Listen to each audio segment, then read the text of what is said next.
Welcome, college basketball fans, to the Full Court Press Podcast with LT and Sammy D.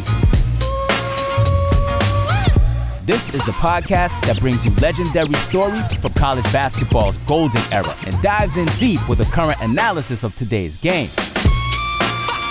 Get ready for the most energetic and entertaining college basketball podcast around. Let's get it.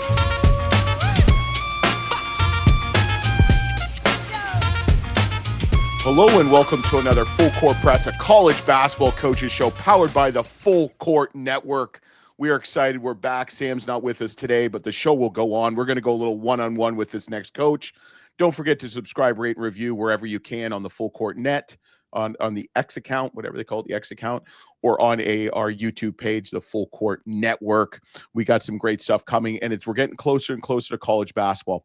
I'm really excited about this next guest just because Sam and I have talked about this a lot. We're going to keep an eye on this program, and I don't think this program is going to skip a beat. I was telling them that kind of before what his predecessor did and what he's going to do. We're really excited to retain some players. Now, his, I guess, friend or colleague or both said they're going to win a shit ton of games this first year, and he did it. Can Coach Armstrong continue this trend in the Southland? We got Coach Armstrong from McNeese State. Welcome to the Full Court Press, Coach. Appreciate you having me on, Luke. No pressure, right? No, none at all, man. My friend, definitely a friend, won a lot of games here, and I got to keep it up or he'll be on me. I will say I reached out to your friend about getting some dirt on you or some good stuff, and he didn't respond. So he's obviously a good friend. But Coach Armstrong, I'm really excited. Kind of take me through. I mean, there was a lot of press on Coach Wade. I mean, he was a hot name in the coaching portal, we'll call it, not the transfer portal, the coaching portal, because I feel like it's ever evolving, as you know, as a coach. So he takes the North Carolina State job. I think he did a really good job just kind of handling it, especially how the team was going and in front of people and stuff like that. Where do you kind of come into this whole equation?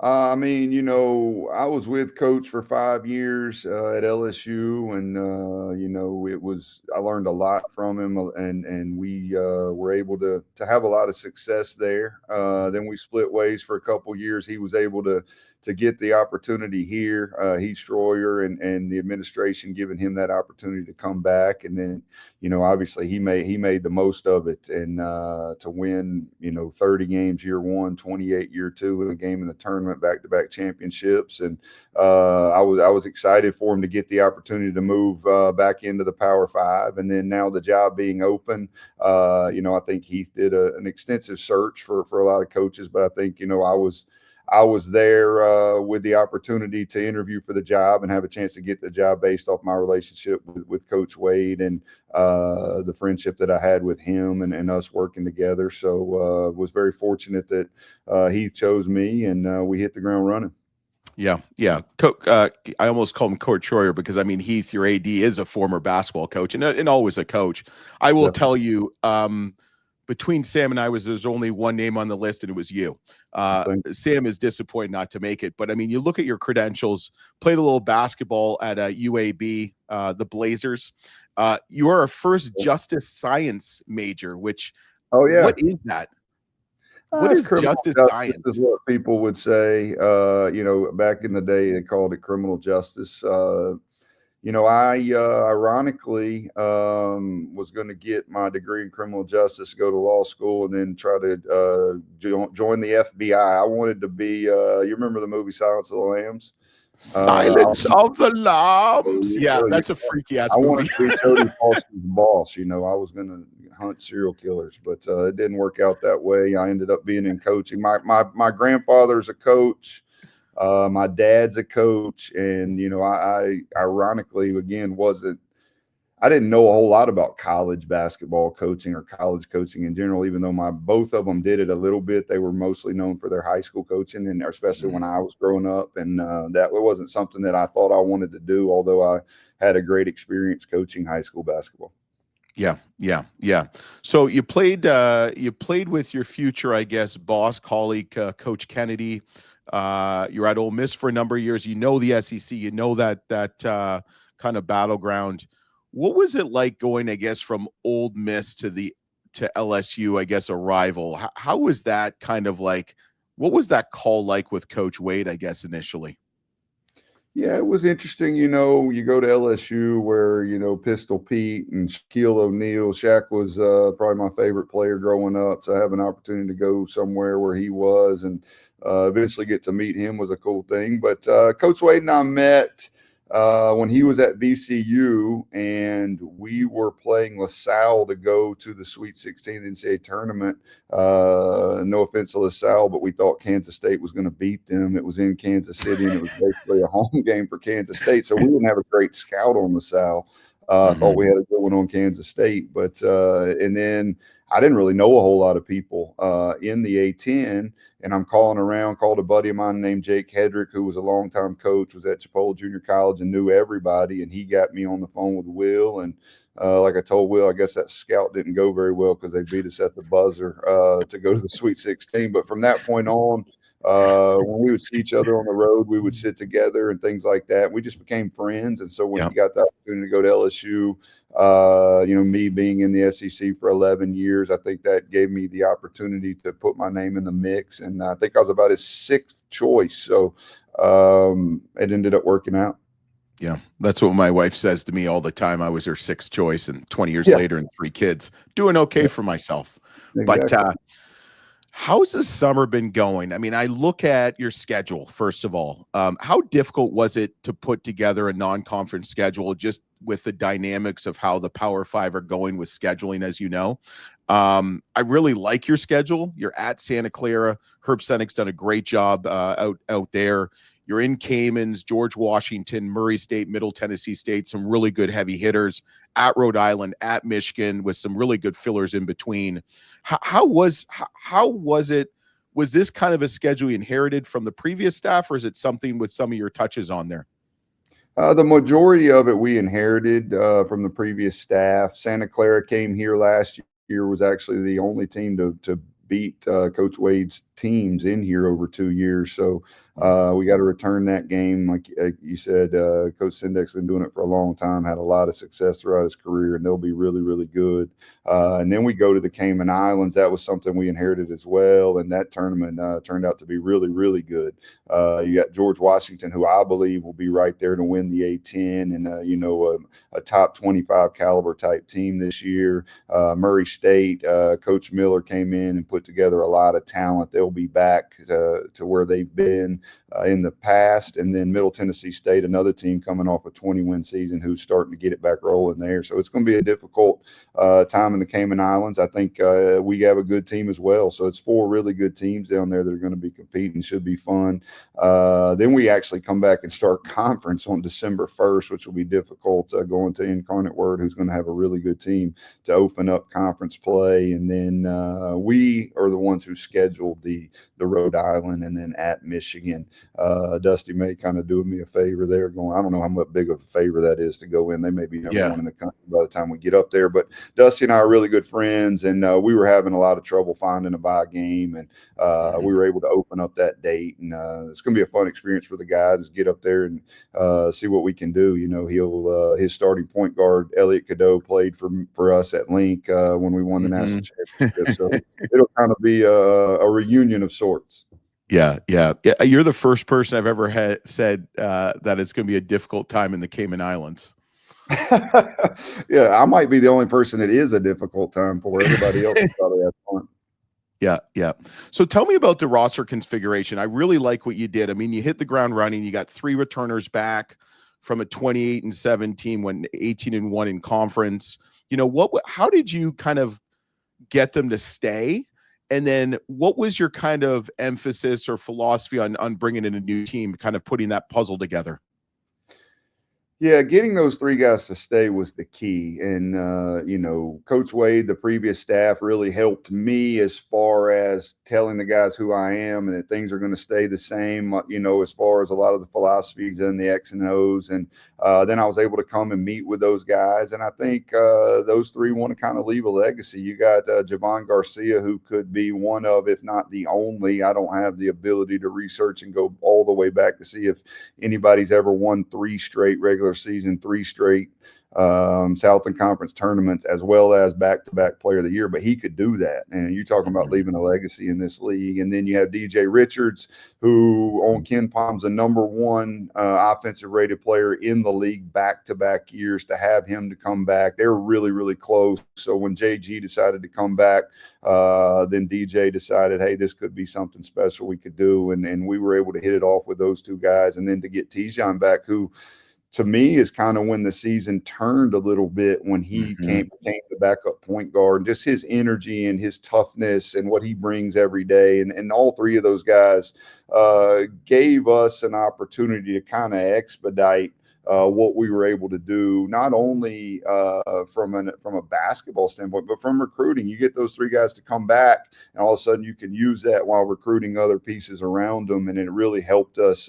Jacob Cole played for us at Link again on that national championship team. He committed immediately again to get a guy from Oklahoma to commit so early, then allowed us to again go out and say, hey, we got these pieces, y'all come, we're going to be just as good as we were the year before. And I think that it all fell into place because of that.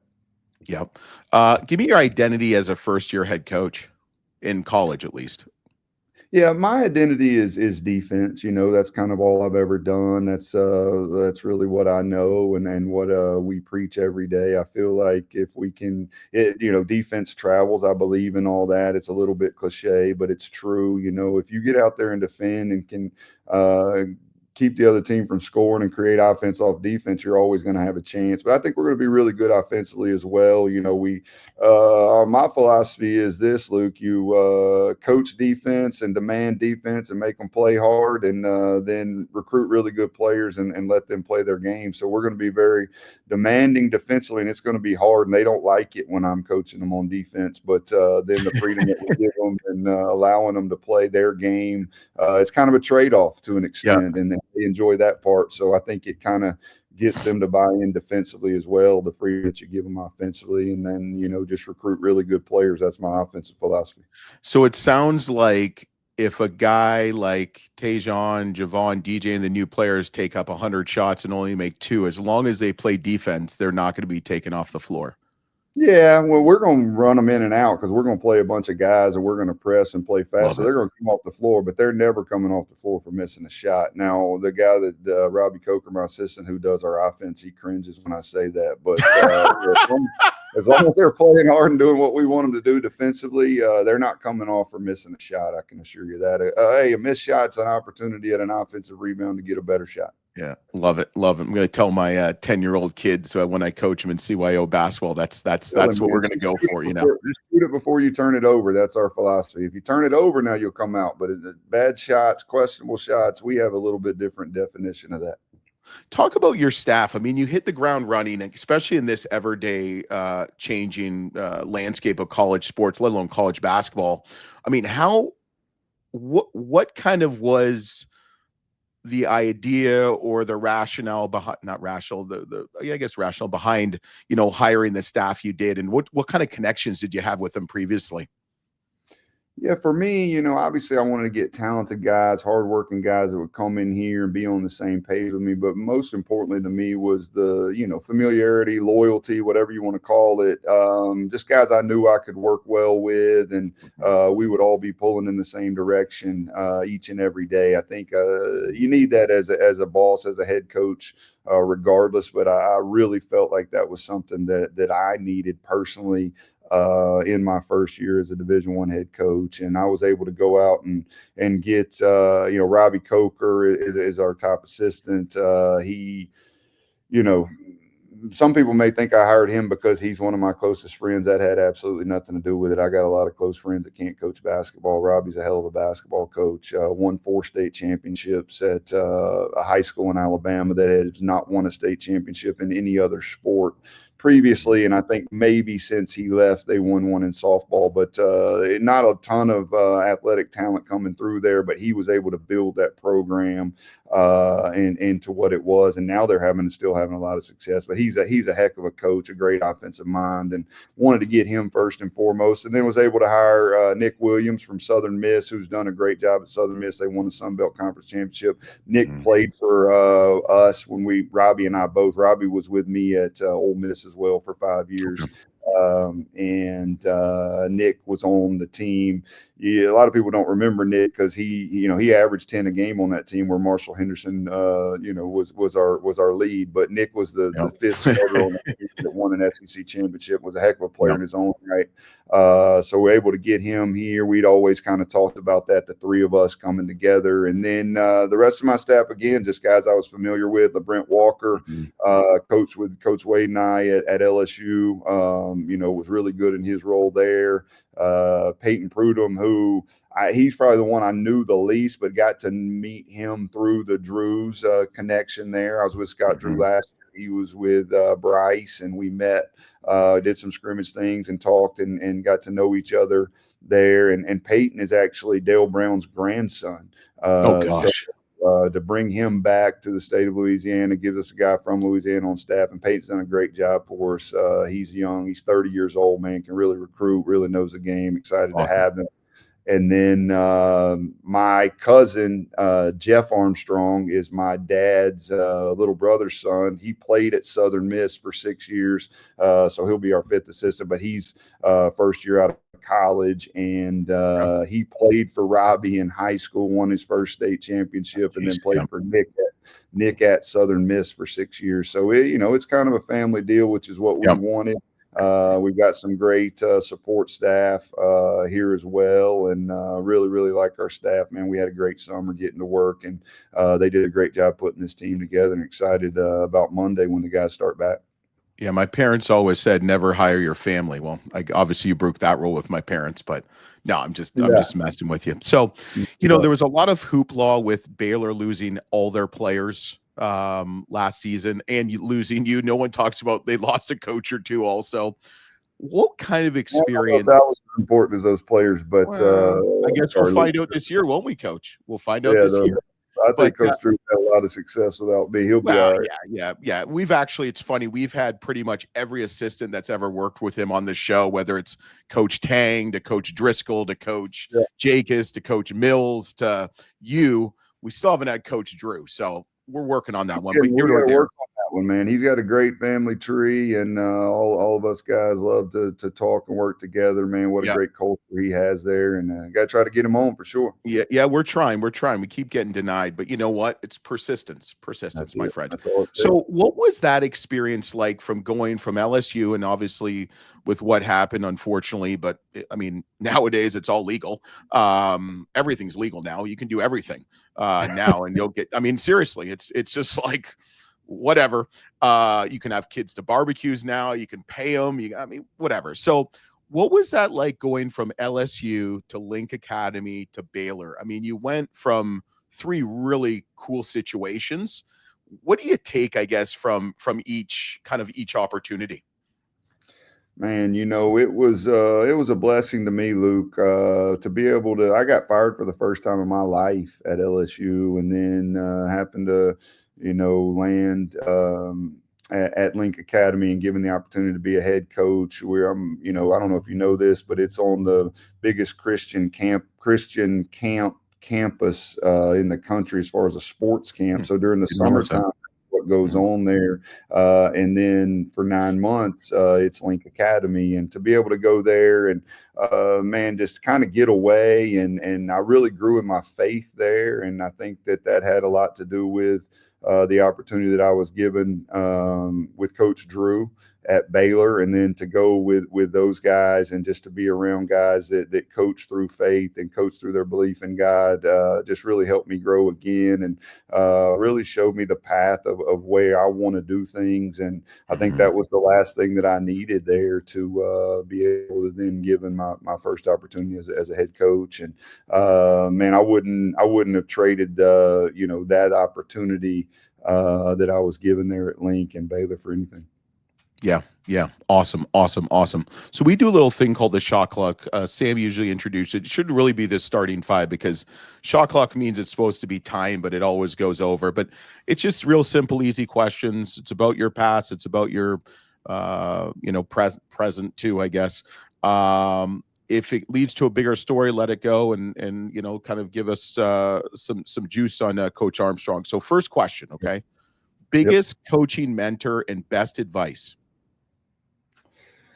Whew, man. I love doing that one because I put every coach on the spot. You put him on the spot big time there, man. That's a hard one. You know, I would have to say my coaching mentor, probably my father. You know, my father was a longtime high school basketball coach who I played for. And, you know, I grew up learning the game from him. And then, you know, working for Andy Kennedy for 11 years, obviously he played a big role in mentoring me as well. And then all the opportunities that I was given from the other guys. But that's definitely a difficult question. But I would have to say my father. What's the best advice? What's the advice you kind of keep repeating? I feel like there's some times when I'm talking to my kids or when we're talking to my kids, I can hear my father in me. Is there any kind of one thing while you're coaching that he kind of beat to death with you growing up or playing for him or what have you? Yeah, I don't know that there's anything he beat to death other than my dad's just a genuine, authentic person. And I think that, you know, any advice that I would give other coaches, basically, obviously, you get from your mentors, right? And I just think that just be yourself. You know, if you're a tough, hard ass, be that. If you're a calm guy that just kind of is consistent and holds people accountable in your own way, do that. Just be yourself. And that's who my dad is, and that's who I try to be. Okay. Love it. Love it. Love it. What is one rule you would change in college basketball right now? 6 fouls. I wish we could get 6 fouls in college basketball and probably go play 4 quarters, but definitely I can tell because you're a defensive guy. You want as many fouls as you can. Exactly. There you go. That's right. I can't remember I which think coach is the told us. only sport in the country where the referee, I mean, not the only sport, but the referees have more say in basketball than any other sport because of that. You know, you pick up 2, 3 fouls early, you got to take your best player out. You don't have to take your best player out, your left tackle out if he picks up back-to-back false starts. Yeah, that's true. I didn't think about that. But I can't remember who it was a legendary coach that we've had on the show said to us, you know, what I would do is get 2 or 3 people to foul the same guy because they can only call it against one of them. And hopefully it's not the guy that you need it to be on. But yeah, I like that. I like that. 6 fouls. That makes sense. Toughest recruiting battle. What is one recruiting battle you were involved in all your years that was the toughest one to win? I would say probably the one with Trendon Watford, getting him from Alabama to LSU. You know, he's probably, in my opinion, he's the best high school player to ever play at Alabama because of the accolades. You know, he's the most decorated high school basketball player to ever play in the state of Alabama. And to be able to get him to come to LSU through my relationship with his family, me being from Birmingham, my dad played against his dad, and we've known each other forever and ever. But didn't make it easy, though, man. It's still hard to get a kid from Alabama to come to anywhere out of Alabama, but much less a rival LSU. I would say that was probably the biggest battle that I was in from a recruiting standpoint. Okay. My favorite question to ask in the shot clock, your funniest or most memorable recruiting story? Probably my most memorable was, or funniest was, Tremont Waters on his visit. His dad didn't really let him talk to a whole lot of people, if any. I don't know that we had talked to him a whole lot. And when we were at LSU, he thought that Louisiana was a city in Texas. He was asking where we were in Texas. He's from Connecticut, in his defense, so he didn't know a whole lot about the South. Yeah. That's okay. That's okay.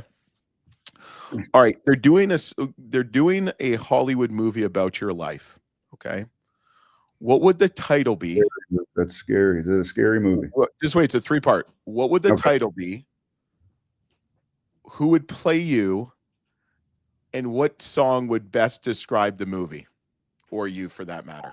Man, you put me on the spot there. Title. You're trying to get my creative juices flowing. I'm not a super creative person.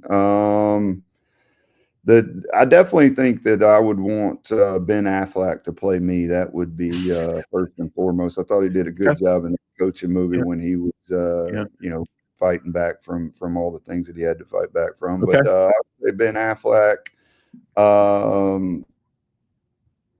The title of the movie. See, I'm seeing more like Billy Bob Thornton, but that's okay. Billy Bob, I don't know that was was that a compliment, Luke? I'm not sure, It but is. Guy's a okay. legend. Yeah, Guy's a legend.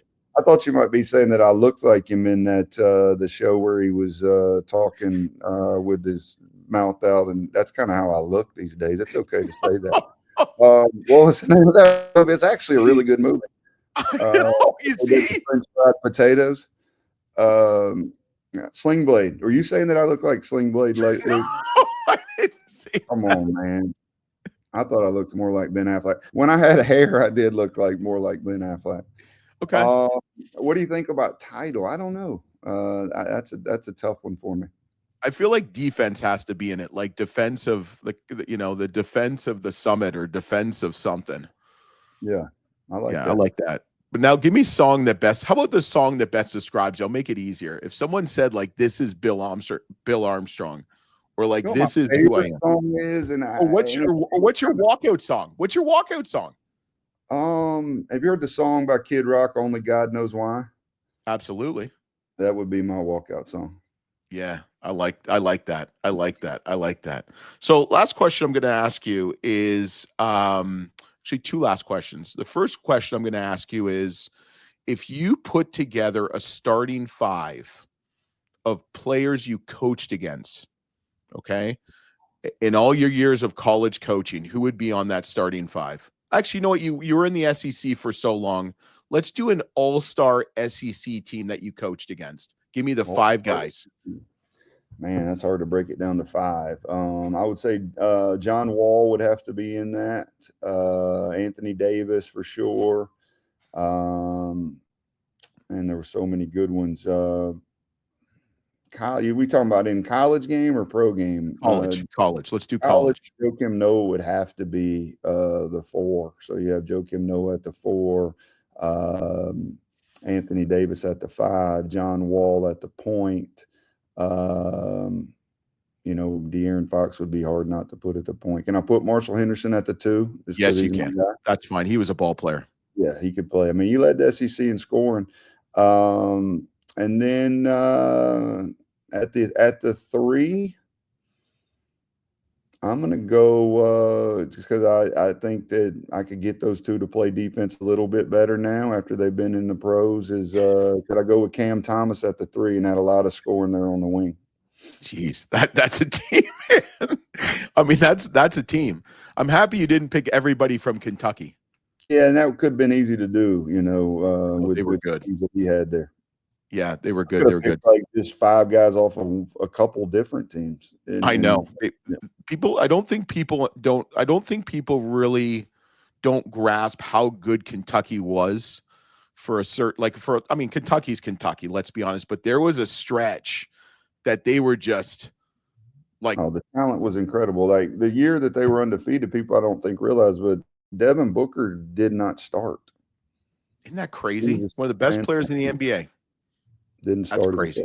That's crazy. All right, let's bring it back to McNeese. So last question Sam always is asked, we'll give you as much time as you want. Give a kind of a shout out or what people can expect from the Cowboys this year, from you and your staff, the team, the style. Like what can the alumni and fans be really excited about this year for McNeese basketball upcoming? I think it's going to be an exciting, fun style of basketball. It's not going to be a whole lot different. We're going to play a little bit faster defensively because we're going to press more and play more guys. But defensively, it'll be very similar.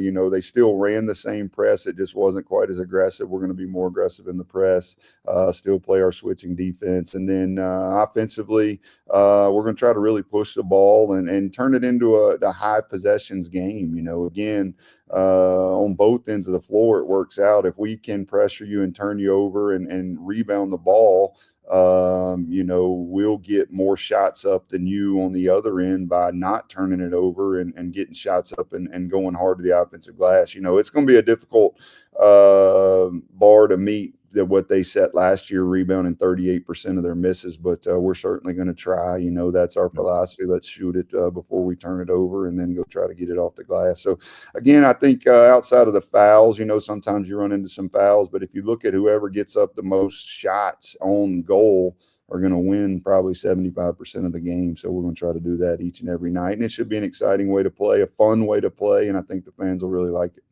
Yeah, I just heard you're going to get 30-plus wins and beat Coach Wade's total that he promised. So that's great, Coach. Well, we're certainly going to try to win them all. Yep. I don't know about the 30-plus. Our schedule's really, really good, but it should be an exciting time, and definitely that non-conference will prepare us for league. Yep. Well, Coach, you're going to stick on for one more second, but you know what? Check out McNeese. Check out Coach Armstrong. I mean, they've got a great program. They've got great administration, both athletically and academically. It's a fun time. We watched quite a few games last year. You got to get down there one of these days. But thanks for watching. Thanks for listening. And we'll be back next week on the Full Court Press College Basketball Coaches Show.